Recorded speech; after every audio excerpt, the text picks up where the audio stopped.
Hola, hola, ¿qué tal? ¿Cómo estás? Bienvenido a este video de lectura conjunta. Ay, perdón.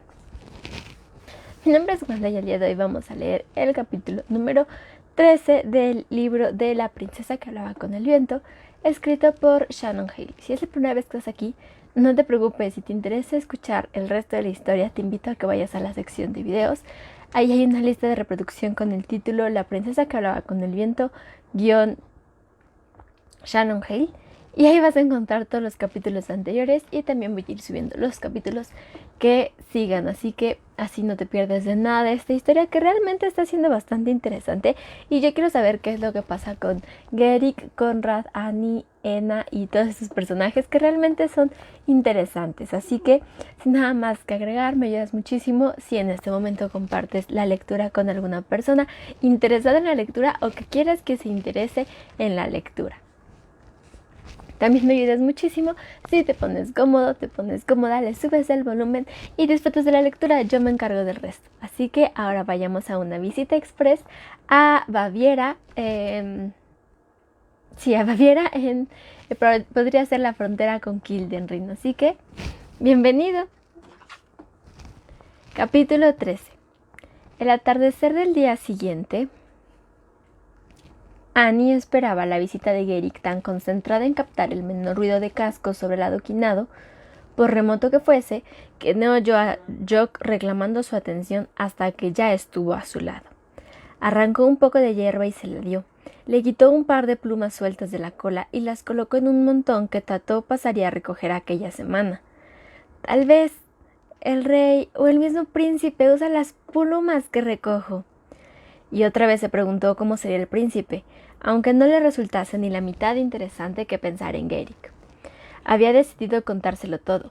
Enna le había creído, así que tal vez habría otros que le creyeran. Gerrick podría ayudarla con Falada, y si gozaba de la confianza del príncipe, tal vez podría convencerlo de su verdadera identidad. Empezó a darle vueltas a aquella idea. ¿Era eso lo que quería? ¿Casarse con el príncipe y vivir el resto de sus días con Gerrick a su lado, trabajando de escolta de su marido? No, tiene que haber una mejor solución. Cuando por fin llegó, Annie lo estaba esperando junto al árbol. Observó cómo se acercaba. Gerrick era apuesto y montaba su yoga con un porte y una soltura que la enorgullecían. A menudo le parecía un poco infantil por el modo en que le tomaba el pelo, por cómo perseguía a los gansos o se entusiasmaba con los postres que traía para después de la comida. Pero en aquel momento no le pareció infantil. De hecho, pensó que De hecho es bastante guapo. Le sonrió, pero cuando estuvo más cerca notó que su rostro reflejaba preocupación. ¿Qué ocurre? Nada. Gerrick se limpió la frente, como si tratara de alejar algún pensamiento desagradable. Nada que deba perturbar la paz de este otoño. Trató de sonreír. Caminó junto al río. Gerrick no quería hablar de los acontecimientos que habían torcido su humor. Se limitó a decir que no eran más que chismorreos palaciegos. Se volvió hacia donde pastaba su caballo y renegó al advertir que no se había acordado de recoger la comida en las cocinas. «Por mí no te preocupes», dijo Annie. Pero estaba enfadado consigo mismo, apenas hablaba. Además, cuando Annie insistió en que le confesara la causa de su pesar, aún se puso de peor humor. Al poco rato se sentaron junto a un silencioso remanso del arroyo y contemplaron las amarillentas hojas de los abedules otoñales que cubrían la superficie. Annie miró al otro lado del riachuelo y tuvo la tentación de vadear aquellas aguas frías y poco profundas para recoger nueces tardías. Conrad solía volver con los bolsillos llenos, y aquel pensamiento hizo que su estómago ronroneara. Lo siento, he venido aquí para escapar de la melancolía, y sin embargo he acabado trayéndola conmigo. Ya hallaremos el modo de distraernos. Me he enterado de que a su llegada la princesa montaba un animal excelente. ¿Puedes contarme algo de ese caballo? De mi caballo, Falada, pensó. La historia que ahora ya conocía a Enna se agitaba en su garganta, impaciente por salir. Gerrick suspiró. El semental blanco no está muy bien. Creo que lo van a sacrificar. ¿Qué? Eso he oído. ¿Sacrificarlo? No, seguro que no lo matarán. Sí, creo que sí. Oí que la princesa opinaba que era lo mejor. Comentó que desde su llegada se había convertido en una criatura peligrosa. Además, como es su caballo, ella decide. ¡Ay, Gerik! Annie se levantó, advirtió la expresión de su cara y se puso de pie junto a ella. ¿Qué pasa? Gerik, ¿no puedes salvar el caballo? Y sí, el rey ya lo ha ordenado. Puede que ya lo hayan sacrificado. Annie alzó la vista hacia las ramas peladas, con los ojos bien abiertos para reprimir el llanto. Se sentía impotente. Gerik la miró con compasión, tal vez porque pensaba que era una buena chica, que odiaba saber que maltrataban a cualquier animal. Annie negó con la cabeza, sin poder explicar. Por favor, ¿no podrías pedirle al príncipe que lo deje vivir? Es muy importante para mí. El caballo no merece la muerte. Lo intentaré si quieres. Iré ahora mismo y lo intentaré.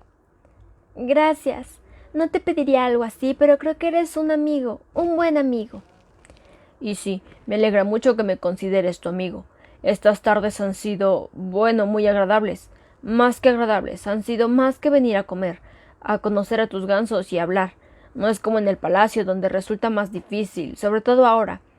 Y lo que trato de decir es que ha sido... No, tú eres tan... eres... Se detuvo. Cuando la miraba a los ojos era como mirar un río en calma, y en ellos veía el reflejo de los árboles que se inclinaban detrás de ella, de las hojas doradas de sí misma coronada por el otoño. Alzó la cara para mirarle y percibió la plenitud del sol que atravesaba el aire helado en su piel. Gerik le tocó la mejilla, que era tan suave como una lágrima y tan estremecedora como un relámpago. Annie se sintió real. «Eres tú», dijo. Sus manos se encontraron y él apretó los dedos con fuerza, como si no se atreviera a hacer nada más que sujetarle la mano, mirarla y respirar hondo. La muchacha sostuvo la mano de él entre las suyas. Tras aquel acercamiento, le cambió el semblante, dejó caer la mano y apartó la mirada. «Tengo que irme», dijo mientras se dirigía al caballo. Annie se quedó junto al arroyo. Gerik montó, se volvió y frunció el entrecejo. Lo siento mucho, y sí. Subió la colina, cruzó el arco y desapareció entre las piedras de la ciudad. Después de que la oscuridad confirmara que estaba en la mitad de la noche, Annie dejó a Jock dormido sobre la cama, se recogió el pelo con un pañuelo azul de Gilsa y salió afuera. Hacía poco que había engrasado las bisagras de la puerta, que se cerró en silencio detrás de ella. El palacio estaba lejos y de noche parecía aún más distante al no ver otra cosa que gatos callejeros y ventanas cerradas. A cada paso que daba, el frío de los adoquines le atravesaba la suela de las botas y le calaba los huesos. Llevaba el jersey de Gilsa. Aquel estampado de colores vivos llamaba tanto la atención como un ganso en un nido de cuervos. Los guardias nocturnos la detuvieron en la puerta, aunque eso ya se lo esperaba. «Me requieren en los establos», dijo. Le picaba la frente del sudor y el frío, pero no se rascó. El guardia, que estaba al mando, le echó un vistazo e hizo una seña para que pasara. Se trata de una chica del bosque, por el pañuelo que llevaba en la cabeza, y no podía ser alguien lo bastante importante como para estar mintiendo o tramando algo. Annie sabía que el guardia confiado dejaría entrar a una sola muchacha inofensiva, pero llevarse un magnífico caballo enloquecido ya era otra cosa. De todos modos, tenía que intentarlo. Había más gente en las caballerizas, guardias, trabajadores rezagados y mozos de cuadra desvelados. Saludaban con la cabeza a todos aquellos con quienes se cruzaban, y ellos le devolvían el saludo. El establo donde vio por última vez a Falada estaba al otro extremo, por lo que tuvo que recorrer un largo camino que cada vez se hacía más extenso y que a cada paso que daba tenía la sensación de que la distancia no disminuía. Cuando por fin atravesó la cerca y entró en el gran edificio, Annie supo que algo iba mal. Apenas él apestaba a heno viejo y a estiércol, pero no notaba el fuerte y cálido olor de un animal. Corrió hacia la otra punta, pero todas las cuadras estaban vacías. Se secó la frente con la punta del pañuelo y respiró hondo. Ahora tendría que comprobar todos los establos y sintió la desesperanza a flor de piel. Atravesó el ruedo y cruzó la verja. Algo, un clavo suelto o un gancho, se le prendió del pañuelo que le envolvía la cabeza. Pese a tener los dedos entumecidos por el frío, trató de tantearlo a ciegas. No distinguía si era metal, tela o madera. —¿Quién anda ahí? —preguntó un mozo de cuadra. —¿Qué está haciendo? —Me he quedado enganchada. —No deberías estar aquí. Annie tiró con fuerza. El mozo hablaba muy alto. Otros miraron en aquella dirección y la cogieron como un pez atravesando por el anzuelo, dando bocadas de aire seco y cruel. Y entonces lo vio del otro lado del campo. Estaba allí parado y la miraba, preguntándose a qué venía todo aquel alboroto. —Será mejor que te marches —le sugirió el mozo. 2 trenzas rubias. Eso era todo cuanto distinguía en la distancia. Unas trenzas rubias. El pánico se apoderó de ella y no se le ocurrió otra cosa salvo escapar. Se desenganchó, el pañuelo cayó deshilachado sobre el duro suelo y sus cabellos rubios resplandecieron como la plata en el campo iluminado por la luz de la luna. Lo único que podía hacer era correr. Annie se dio la vuelta. Sabía que estaba detrás de ella, sabía que era más fuerte y hacía mucho frío. A cada paso que daba, el impacto de las botas hacía que su cuerpo se estremeciese, pero no se notaban los pies. Los tenía tan entumecidos como los dedos de las manos y como su mente paralizada por el miedo. Se tropezó y continuó corriendo. Ya debía de estar muy cerca, justo ahí detrás de ella, lo bastante cerca para alcanzarla, para agarrarla por el cuello y derribarla, como un zorro haría con una gallina, apretándole el pescuezo con las mandíbulas. «Puedo hacer algo, seguro que puedo hacer algo», pensó Annie, aunque no sabía qué. El viento que se levantaba al correr se le pegó a los oídos como un niño ansioso por contar secretos. Se esforzó por entenderlo, pero no era más que un ruido, como el cotorreo de los gansos hacía unas semanas. Unos guardias apostados en la puerta lateral bloqueaban la salida, mientras otros se acercaba al oír que alguien corría. «¡Ese hombre!», dijo en cuanto se acercó lo suficiente para que la oyeran. «¡Me quiere hacer daño! ¡Por favor!». Los guardias apartaron la vista y la muchacha siguió corriendo, ya por fin fuera del palacio, hacia la obscuridad de la ciudad durmiente.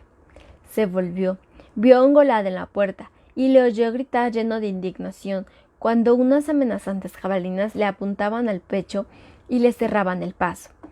Annie no paró de correr hasta que disminuyó la inclinación de las calles. Miró los edificios desconocidos que había a su alrededor y se dio cuenta de que se había perdido.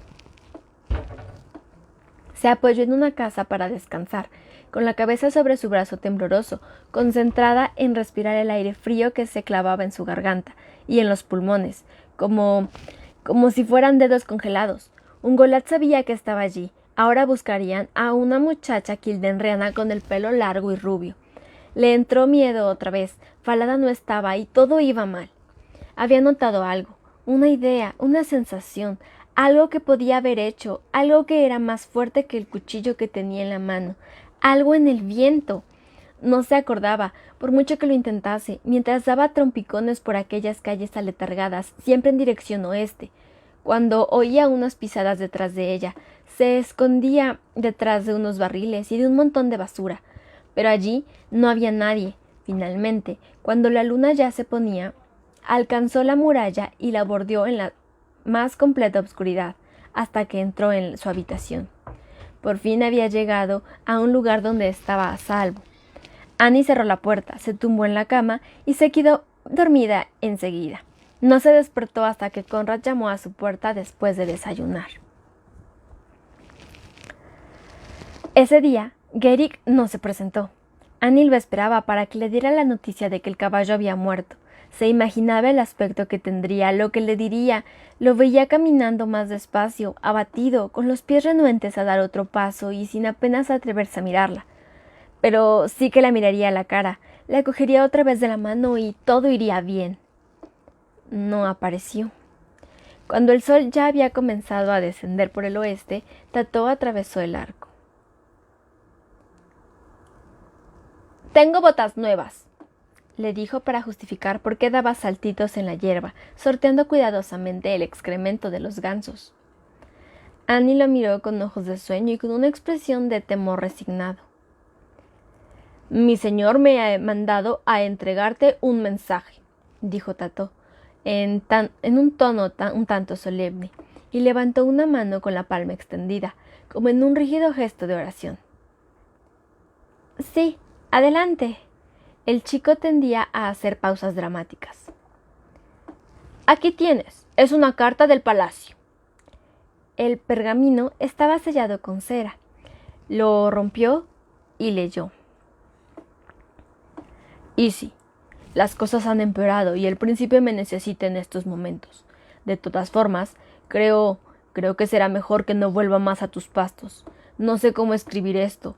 Ya llevo 4 borradores y me he propuesto terminar este, aunque suene como un completo idiota. Así que lo diré tal cual.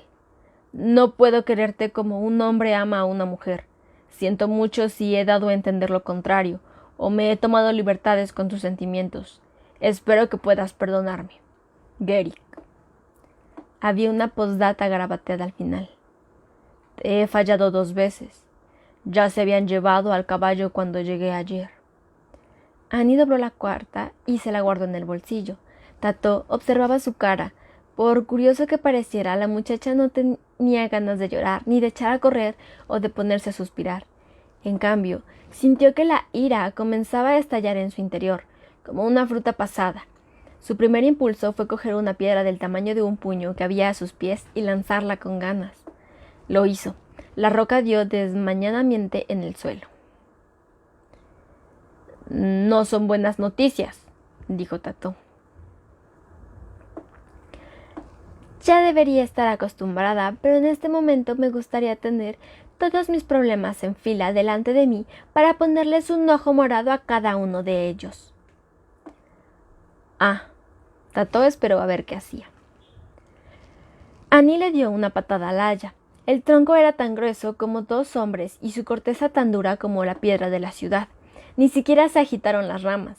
Gritó y volvió a darle una patada, consciente de que ni siquiera sería una marca en la corteza.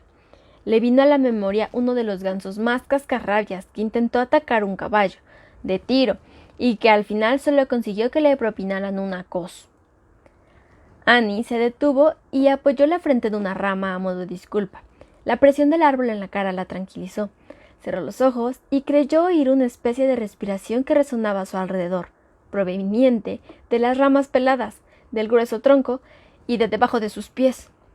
Abrió los ojos y vio que Tató la miraba fijamente. —¿Estás enfadada?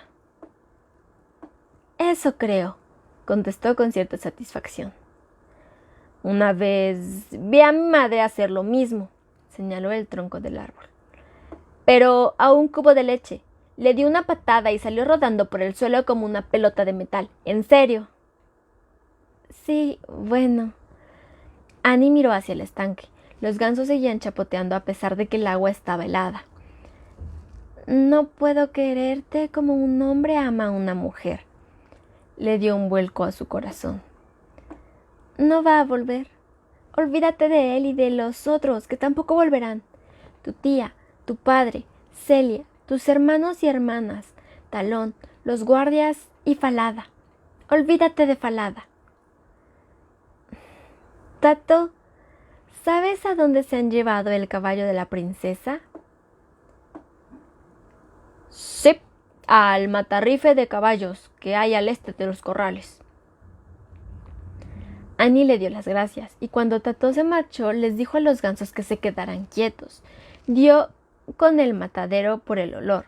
Aquel lugar apestaba a piezas de animales descuartizados, un olor tan repugnante y desagradable que se le atragantó. Había plumas y puñados de pelo grueso tirados en el suelo, tan lleno de mugre como el polvo acumulado de una superficie sin usar. Un hombre con un pesado delantal afilaba su hacha en una piedra, tal como ella había imaginado una vez. —Señor, ¿han montado ya al caballo blanco, el que era de la realeza? La miró por encima del hacha. Sí. Dio un paso hacia adelante. Tenía los pelos del animal pegados en las botas y unas manchas oscuras en su delantal. Sí, ya lo pensaba. Ayer, ¿no? ¿Era amigo tuyo? Dijo el Matarrife, que esperaba que se riera. Annie hizo una mueca de dolor. La verdad es que sí, era un buen amigo, pero llevo 2 meses lamentándome y ya no puedo llorar más. ¿Y tú quién eres? ¿Un mozo de cuadra perdido? Soy la muchacha de los gansos. El Matarrife asintió mientras accionaba el pedal de la piedra de afilar. Señor, le pido un favor. Un favor, Farfulló sin dejar de dar vueltas a la piedra. Se quitó el anillo de oro, el que Gilsa había rechazado, y se lo ofreció mientras la luz del sol de la tarde parpadeaba en el canto como si fuera una estrella desganada. Para un funeral digno. Alzó la mirada de nuevo y dejó de hacer rodar la piedra. Annie cruzó el matadero, consciente de que se le habían pegado pelos de animal en las suelas de las botas, y le puso el anillo en la mano. Tenía los dedos marrones, manchados de sangre seca. Annie tragó saliva cuando lo rozó. Podía ser la sangre de Falada. Era una bestia noble, y no debería convertirse en carne para perros. Hágale una ceremonia honrosa, digna del caballo de una princesa. El Matarrife se quedó mirando al aro de oro y se encogió de hombros. Muy bien, le dijo y dio al pedal una vez más. ¿Quieres verlo? La mano que sostenía el anillo señaló a la derecha, y Annie advirtió por primera vez la presencia de las patas traseras de un caballo blanco, el pelaje blanco machado con todas las tonalidades marrones de la sangre y la suciedad. Estaba en el suelo, descuartizado, listo para que se lo comieran los perros. La muchacha dio un paso adelante, tapándose la boca con la mano. Vio el extremo de otra pata cuyos restos estaban ocultos por el cobertizo. No, ya he visto suficiente. Tengo que irme. Se dio la vuelta y salió corriendo. Una mañana, 4 días más tarde, Annie y Conrad arreaban a la bandada de gansos hacia los prados, ansiosos porque pastaran mientras el tiempo siguiera despejado y mantuviera la lluvia y la nieve en suspenso. Annie prefería darse prisa para aprovechar el sol y entretenerse lo mínimo en las calles a la sombra. Aquel día, en cambio, se detuvo. Levantó la vista hacia la curva del arco y allí, con el cuello sujeto a una pulida tabla redonda de madera oscura, estaba la cabeza de Falada. Annie se agarró a las piedras de la pared para no caerse. Le habían lavado la crin y la habían peinado hacia el cuello sin cuerpo. Se había limpiado la sangre y la marca del hacha. Tenía la cabeza imponente, de un blanco resplandeciente, con el hocico hacia arriba, como un caballo orgulloso que tira con brío del carruaje. Los ojos eran bolas de cristal, negras como lunas nuevas. Míralo, dijo Conrad, que no parecía sorprendido. ¿Por qué lo habrán colgado ahí como si fuera un criminal? No podía apartar la vista de aquellos ojos fríos y cristalinos. Sin duda se trataba del animal favorito de algún hombre rico, aunque no sé por qué lo han colgado en la entrada de los pastos de los gansos. ¿Nunca has visto una de esas fincas lujosas? Están llenas de animales, disecados, mascotas muertas y enormes cabezas de ciervo. Annie no podía marcharse de ahí. Conrad y los gansos ya estaban en el estanque y ella aún permanecía en el arco. ¡Qué cruel! ¿Es esto un funeral digno? ¿Es esto una celebración honrosa? Estaba enfadada, destrozada, se sentía abatida y se echaba la culpa a sí misma y a todo el mundo. Falada, dijo. Durante un momento le pareció que sacudía la cabeza, como el espejismo de la calima que brillaba en el camino. La cara muerta no se volvió hacia ella. Los ojos muertos no la miraron. En aquel lugar de su mente donde solía escuchar su voz, creyó oír una palabra tan débil como el paso de una araña. No la entendió. Falada, mira lo que te han hecho. El caballo mantuvo la mirada fija sin ver nada. con el hocico tieso hacia adelante. Y ese fue el final del capítulo 13 del libro de la princesa que hablaba con el viento, escrito por Shannon Haley. No esperaba que fuera un capítulo tan triste, ¿verdad? Así que voy a necesitar un par de días para procesar lo que acabamos de leer. Qué bueno que la lectura va a ser hasta el día viernes a las 6:30, porque realmente tenía la esperanza de que pudiera reencontrarse con Falada de alguna manera y pues si tal vez no reclamar su puesto como princesa heredera, pues sí, no sé, regresar a su casa en Kilden Ring bajo la custodia de Falada, pero parece ser que eso ya no va a ser posible, así que muchas gracias Palabra de Diosa, que también se unió por acá, y entre los libros, por ahí veo a 2 personas que no reconozco sus fotos, así que si me pueden dejar un comentario, por favor, se los agradecería muchísimo. Y mientras tanto, la pregunta del día de hoy, no sé. ¿Cuál hubiera sido, cómo te imaginas que hubiera sido un funeral digno u honorable como el que quería Annie que tuviera Falada? Yo creo que se refería a, bueno, que no se le dieran de comer a los perros, que eso ya lo dijo, pero tal vez que lo enterraran como, aunque sea en el bosque o en los jardines, digo, no sé exactamente dónde, pero que lo enterraran y tal vez pusieran una especie de placa, una especie de marca que dijera que pues a ella sí el caballo de la princesa Annie Doriquiladra. Supongo que hubiera sido lo más lindo para tu mascota. No sé, realmente es bastante triste lo que acaba de pasar. Espero que no haya más capítulos tristes porque si no esto va a ser un completo desastre. Pero también creo que ya estamos acercándonos hacia la segunda mitad del libro. Bueno, recordemos que el libro está dividido en 2 partes hasta ahora, la princesa heredera y la chica de los gansos. Y tengo que decirles que ya hemos pasado la mitad del libro. La verdad es de que todavía nos sobran algunos capítulos, pero algo que ha pasado en las últimas lecturas es de que mientras más adelante vamos en el libro, los capítulos comienzan a ser un poco más emocionantes y a dejarte con ganas de más. Así que yo te espero el día viernes a las 6:30 para escuchar el capítulo número 14 de este libro, que cada vez me sorprende más. Entonces, recuerda que un libro es una ventana que está esperando que la abras y Letras en Risa va a ser siempre tu rincón para leer. Me ayudas muchísimo si revisas los enlaces que te dejo en la descripción del video y si compartes este capítulo con más personas. Eso es todo por el día de hoy. Nos vemos. Bye.